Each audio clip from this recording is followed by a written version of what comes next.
Alors Ulrich Takam, je te souhaite la bienvenue dans l'émission À Cœur Ouvert. Comment vas-tu? Ça va, je suis heureux, en santé, vacciné, avec une belle dame. Donc ce n'est que normal que j'aille bien. Super, ok. En tout cas, je te remercie de nous recevoir ici. Tu es en plein tournage d'ailleurs. Ouais, avec la team Les Barreaux, la famille. On est à l'aise. D'accord, super, ok. On va entrer directement dans le vif du sujet. Je vais te poser la première question.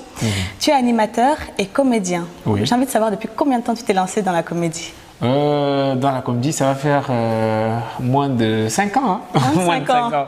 Parce qu'en 2016, je me rappelle toujours, le 20 octobre 2016, que je propose mon premier one-man show. Faut pas rêver. Ouais.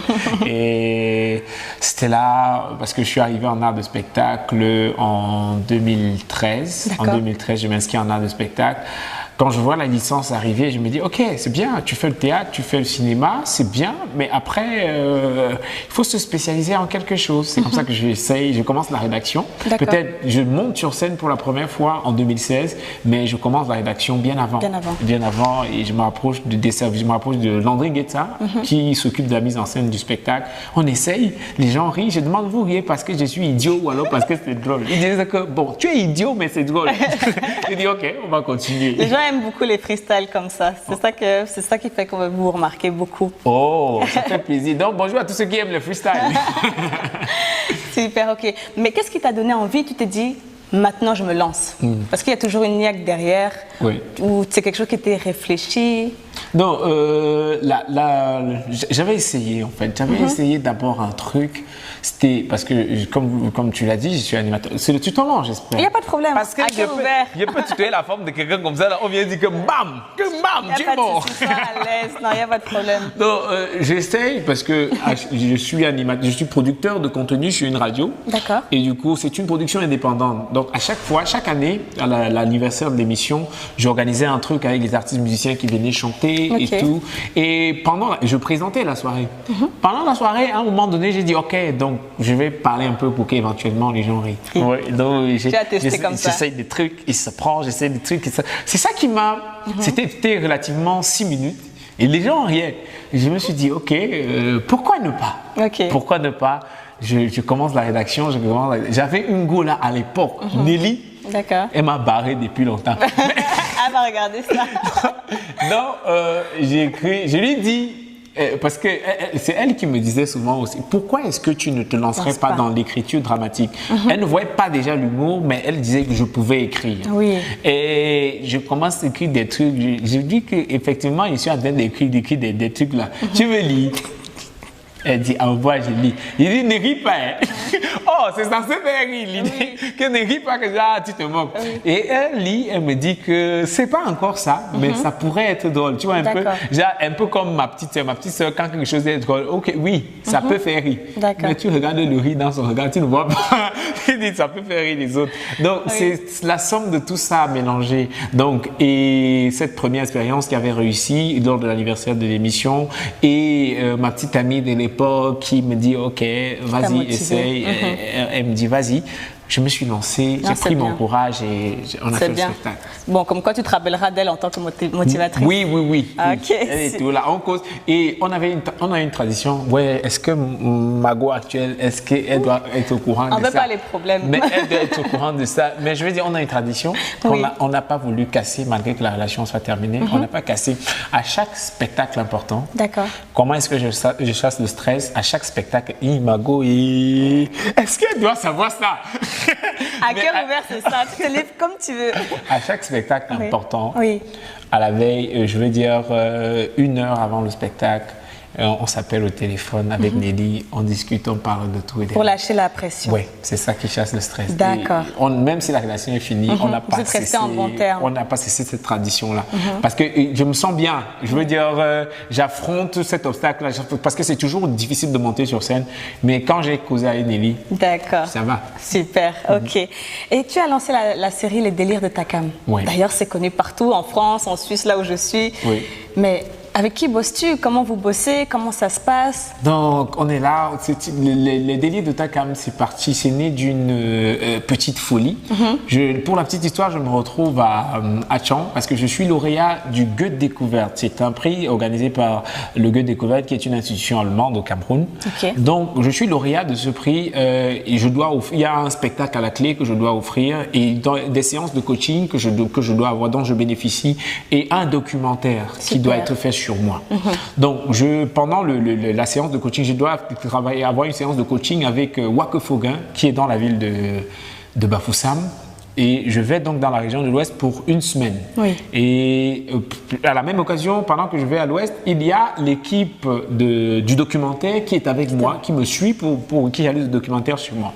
Et avec Wake Foguin, je travaillais de 8h à 13h à Bafoussam. Et de 13h à 8h le lendemain, je ne savais pas ce que je faisais dans la ville. Donc, je commençais à marcher. Aujourd'hui, je suis à Bouddha. Demain, je suis à Badjoun, et ainsi de suite. Et donc, un de ces jours, je me retrouve, un de ces jours-là, je vais à Chang. Parce que, parallèlement, je suis le dossier d'un festival que je promeux avec l'idole, ma cousine dans la série. D'accord. Donc, j'étais en train de suivre le dossier. On était en train d'organiser la 2e édition de la série. Et la 2e édition du festival. Je vais pour déposer le dossier, j'appelle le directeur de l'Alliance, il me dit qu'il n'est pas encore là. Et du coup, je dois l'attendre.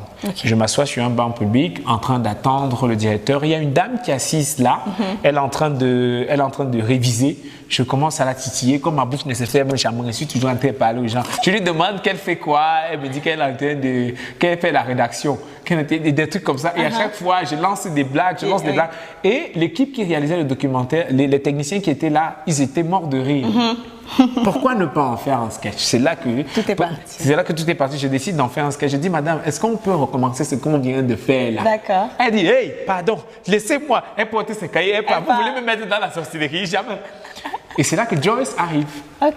Joyce arrive, elle me connaissait, elle était fan de moi, elle me voyait mes travaux à la télé, elle me voyait à la télé et tout. Donc, elle s'approche de moi pour dire comment est-ce qu'elle apprécie mon travail. Moi, je vois une fille. J'ai besoin d'une fille à l'instant T. C'est là que je lui dis, ok, s'il te plaît, est-ce qu'on peut... Elle dit, ok, il n'y a pas de souci. C'est comme ça qu'on se lance. On fait le premier épisode. Que tout le monde a vu sur Internet. Je retourne sur Bafoussam parce que j'étais logé à Bafoussam. Je retourne sur Bafoussam pendant que je suis en train je suis rentré avec l'équipe et pendant que je suis en train de rentrer, pendant le trajet, j'ai l'idée de l'épisode 2 de la banane malaxée versée sur sa courroie. D'accord, c'est tout ça qui s'est enchaîné. Et je l'appelle, je lui dis, s'il te plaît, est-ce que tu peux venir à Bafoussam qu'on fasse le 2e épisode? Elle dit, il n'y a pas de souci, elle est venue, on a fait. On ne s'est pas arrêté. Super, jusqu'à aujourd'hui. C'est la même équipe. C'est l'équipe qui, au départ, était là pour réaliser un documentaire sur moi et qui se retrouve réalisateur des délires de Takam. Que ce soit Ghislain, Amougou, Martial et Soba, ils sont là. D'accord, super. Et donc, du coup, de quoi tu t'inspires? Comment te viennent les idées? De ma vie. Parce que l'idée derrière, c'est OK. J'ai 25 ans aujourd'hui, c'est que j'ai 25 années à raconter aux gens.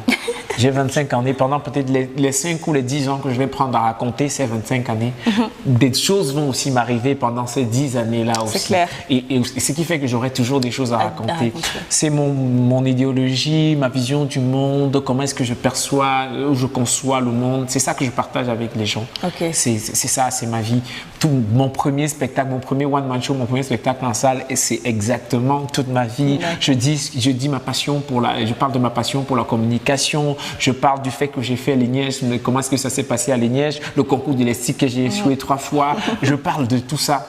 Parce qu'il y a énormément. Je suis de ceux qui pensent qu'on peut faire rire avec tout. Il faut juste. Je peux juste te regarder. Vas-y, fais-moi un freestyle là maintenant. Dis-moi, qu'est-ce que tu as à dire? Quand tu me regardes là, il y a le bouton sur lequel on appuie et ça fait rire. Il n'y a pas le bouton là, donc vraiment là, laissez-moi, je n'ai pas le bouton là. Mais quand je te regarde, quand même, ça fait pas rire, ça fait sourire. Parce que tu es morphologiquement stable. Tu n'es pas de ces filles qui se cherchent physiquement. Il y a beaucoup de filles. Il y a des filles comme ça, là, le matin, elles sont grasses, le soir, elles sont minces. Elles ne savent pas encore quelle est la route qu'elles vont prendre. Mais toi, tu es stable, c'est bon. D'accord, merci. On continue. Oui, on peut continuer. J'ai vu dernièrement que tu as rencontré Jamel Debbouze. Raconte. Non, raconter comment? Je l'ai salué. On s'est filmé, on a fait les photos. Il a dit que j'aime ce qu'il fait. Et il m'a dit qu'il aime ce que je fais. Il mentait. Il connaît ce que je fais. arrête, tu es connu. Hein. Ouais. Donc, non, bon, c'est une façon de parler. Oui, Quoi. dis-nous. Non, c'était quand je ne réalise pas encore parce que le jour où on m'écrit pour me dire que je dois participer au Marrakech, je suis à une conférence, je suis sur un plateau d'une conférence. D'accord. Je suis sur la table d'une conférence de presse. Et donc, comme c'était pas encore mon tour de parole, j'étais sur WhatsApp. Je vois un WhatsApp, on m'écrit s'il vous plaît, on essaye de vous joindre depuis. Est-ce que ça vous plairait de participer au Marrakech Turir et tout ça? J'ai d'abord bien regardé la photo. Relis plusieurs fois. J'ai regardé, j'ai dit que bon, ce n'est pas un ami qui est en train de faire le sketch avec moi. J'ai lu. J'ai voulu, et puis quand j'ai regardé, effectivement, c'était crédible. Je regarde, il y a les gens devant moi. Et tout ça, là, je ne peux pas dire waouh, je ne peux pas, il n'y a pas moyen. J'écris, je reste concentré, je reste comme s'il y avait rien. Oui. Et je fais un message, s'il vous plaît, donc déjà, le mimba de ça, je suis à une conférence, s'il vous plaît, je vous fais signe dès que j'ai terminé. Déjà, pour montrer que je suis aussi quelqu'un dans mon pays. J'ai écrit ça, et je finis la conférence. Mes pieds n'étaient plus au sol. Pendant que j'ai fini la conférence et je dis ok, c'est bon, je suis libre. Et la dame me pose la question, je peux vous appeler? Il dit, on me demande si on peut m'appeler. J'ai dit ok, vous pouvez m'appeler. Elle m'appelle, elle me dit ok, justement, et tout, c'est monté. Il dit qu'on va vous envoyer on va vous envoyer. Je ne réalise pas. Je dis que tout ce que là, c'est le film. C'est quand je monte dans l'avion. Je monte dans l'avion. J'ai cru que bon, peut-être ils peuvent m'amener au Sénégal ou en Côte d'Ivoire. Je monte dans l'avion, on arrive au Maroc. Je descends d'abord à Casablanca, escale, avant de prendre encore l'avion pour Marrakech. J'ai dit, j'arrive à l'aéroport, je vois c'est écrit aéroport de Marrakech. Je me filme d'abord, je mets sur Facebook, je dis les gars, je suis là. Oui, et le premier soir de répétition, parce que le premier soir de répétition, je rencontre Jamel. Je dis qu'il voit le père qui passe devant la télé. Je suis avec lui. C'était une fierté, une véritable fierté, parce que je savais que peut-être, je me disais oui, ça peut arriver. Ça peut arriver pour la carrière d'un artiste, l'idéal serait que ça arrive. Mais je ne savais pas que ça allait arriver aussitôt. Moi, parce que vraiment, je savais que j'avais encore beaucoup de travail pour arriver là et pour moi, c'était une grande joie. Et voilà, savoir partager la même scène avec lui, me filmer avec lui, causer avec lui, pas seulement avec lui, causer avec des aînés comme Donnell Jacksman, Young and Me. Oui, vous étiez plusieurs. On était tous là. Partage d'expériences énorme. J'ai envie de dire, j'ai grandi. L'expérience du Marrakech m'a fait grandir. Super, ok. Maintenant, je vais te demander encore une fois, quel est le sketch qui a le plus cartonné d'après toi? Quel est le sketch qui a le plus cartonné? Je ne sais pas. Je vais plutôt vous raconter une expérience, une histoire que j'ai avec un sketch en particulier. Le sketch de Voice Afrique. Je l'ai écrit, pour moi, c'était mon meilleur sketch. C'est vrai. Mais du coup, quand je vais le jouer pour la première fois, je m'en souviens très bien, c'était à l'occasion de l'anniversaire d'un magazine, Chap Chap Magazine. La salle c'était une salle de pratiquement 500 places, elle était pleine. Je suis monté sur scène, personne n'a ri. Personne n'a ri. Je me souviens très bien, j'avais donné mon téléphone à un ami, ok, arrivé, tu fais les vidéos. Personne dit, pour montrer que je suis trop fort et tout. Personne n'a ri. Il y avait quelques bribes de rire à certains endroits, tu comprends, c'était pas vraiment ça. Donc tu voyais des gens qui riaient, c'était déjà, bon, faisons aussi pour qu'ils pensent que c'est drôle. Rions un peu comme si ça faisait rire.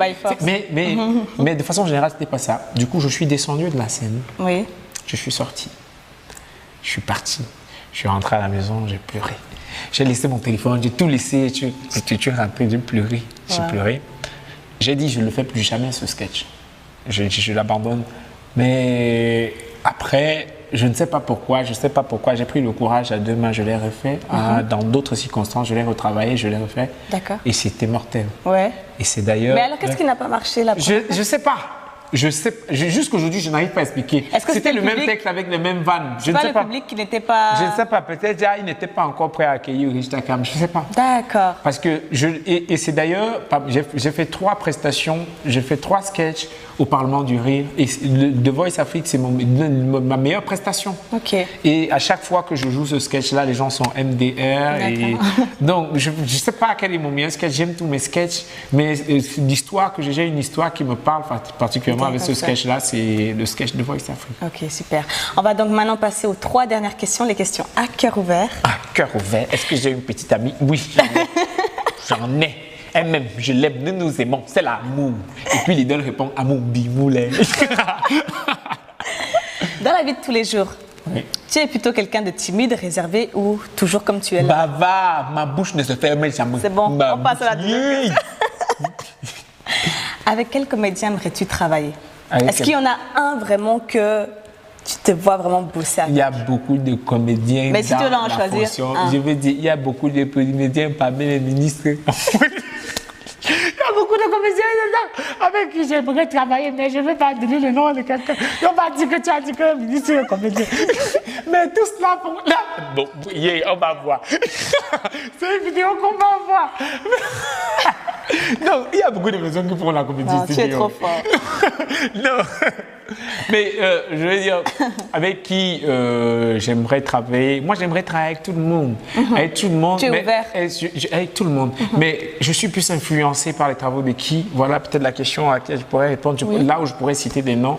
Les travaux qui me parlent, je me sens interpellé par le jeu d'acteur de Gad Elmaleh. Je suis fasciné par son jeu d'acteur. J'adore. Par son jeu d'acteur, même si malgré la polémique qu'il y a tout autour de ses textes, je m'en fous. Je trouve que c'est un génie. Et je suis très passionné par l'écriture, l'écriture de Dieudonné Balambala. C'est un monstre. Voilà les deux, le jeu d'acteur de Gad Elmaleh et l'écriture de Dieudonné Balambala. Voilà les gens pour qui j'ai énormément d'affection sur le plan local. Il y a Moussi Charismatique. Oui. Je trouve qu'il fait un travail formidable. La team des Bao, Cola Sucré, la légende Larissa. Ouais, ce sont des talents qui au quotidien me donnent de la force. Et voilà. Parce que je le dis toujours, la vraie force, c'est tous ceux qui sont dans ma vie, qui m'accompagnent au quotidien. La vraie force, ce sont mes réalisateurs, Gisna Mougou, Alain Blaise Mba. La vraie force, ce sont les comédiens avec qui je travaille, Joyce, Aïssa, tout. La vraie force, c'est tous ceux qui sont autour de moi. Sinon, moi, je suis nul à la base. Nul à la base. En 3e et dernière question, quel est ton mets camerounais préféré? Un seul. La banane malarsée. La banane malarsée avec le bon d'avancée, c'est ça qu'on voit. Et pas n'importe quelle banane malarsée. On trempe. Quand c'est avec l'arachide grillé sec, là, ce n'est pas très bon. Tu trempes l'arachide. Quand tu trempes l'arachide d'abord bien, même tu pars, tu écrases. Et maintenant, là, quand tu prépares, je veux dire, tu ne mets pas l'huile d'abord. Non, tu mets d'abord la banane. Tu mets l'eau, tu bous jusqu'à un niveau. Tu mets l'huile à la fin. Et puis quand tu mets l'huile, tu dois laisser que la banane se grille. Tu donnes même la recette. Hein. Ouais, je dis, tu laisses que la banane se grille un peu au fond. D'accord. Donc, et la banane doit saigner. On va voir l'huile transpirer. La banane doit transpirer. On voit l'huile un peu dessus. Et après, ça donne le goût de ça. L'arachide ne doit pas être écrasé, que ce moumou. Tu dois à un moment donné sentir quelques petits grains d'arachide qui sont dans. C'est l'amour. D'accord, ça marche. Tu as répondu à toutes mes questions. Plus qu'il en fallait. Oui, je suis content. Merci beaucoup. C'est un plaisir. As-tu un mot à dire aux téléspectateurs? Est-ce que tu as un prochain... Ce que j'ai envie de dire, ce que j'ai envie de dire à tout le monde, à toi aussi, c'est merci d'abord. Merci parce que la vraie force, c'est vous. La vraie force, c'est ceux qui regardent, ceux qui aiment, ceux qui commentent, ceux qui partagent.